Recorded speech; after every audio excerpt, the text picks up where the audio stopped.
Today I have the honor and the privilege of interviewing Dr. Gail Thomas, Associate Professor of Managerial Communication in the Graduate School of Defense Management.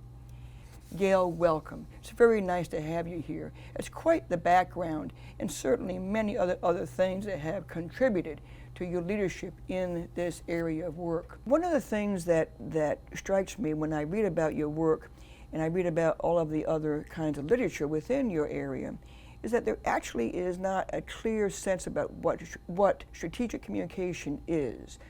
Could you talk about that, please? Sure. So strategic communication, that actually started to be an interest of mine a few years after I got here when I was working with an admiral, and he had me going out into the field and working on that. I learned early on that Mr. Rumsfeld was asking senior leaders for strategic communication plans. And as many of you might know, he was a person who was very adamant about what he wanted, and it was clear that many of the people who were presenting those plans to him weren't satisfying him.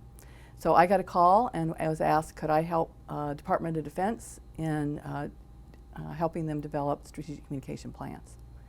The idea is around, can we take a strategic issue and can we think around the communication strategy that would be part of making that issue actually be executed well?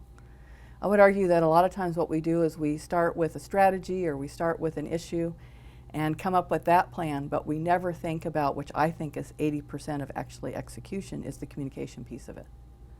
So for strategic communication, we're interested in what's the issue, who are all of the stakeholders who are going to be important for executing that, whether it's inside an organization or in operational issues. It could be adversaries, it could be allies, it could be the American public.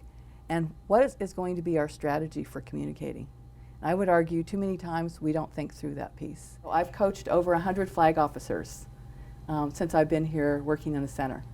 And one of my favorite experiences, I think, was it was a coaching experience, but I would say I probably learned as much from him as I taught him something, was Admiral Fogo.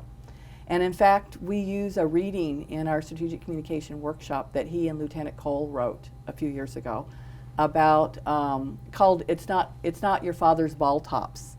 And it was about the Baltic operations exercises.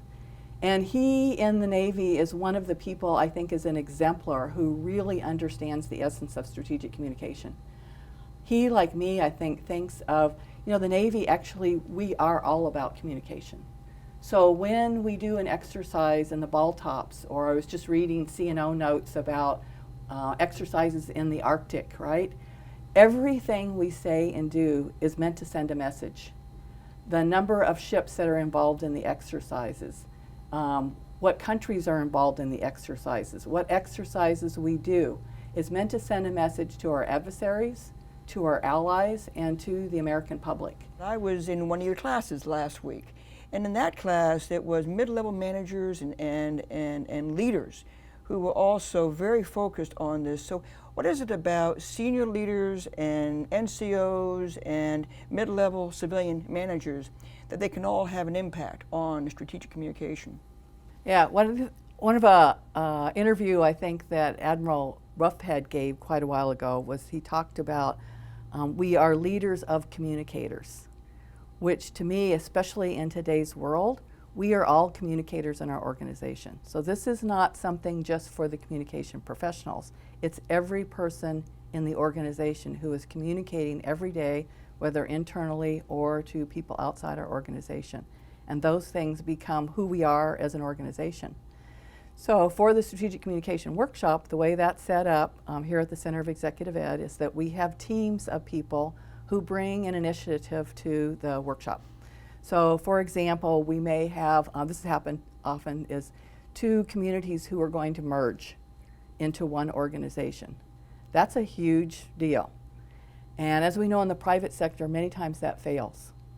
And so we really have to think about what do those communities bring? How is that going to be merged? And one of the things I've learned is how do we make sure that those professionals don't lose their identities in the merger?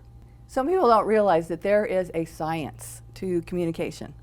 It's been studied for many, many years, so we have lots of research that we can rely on around change management.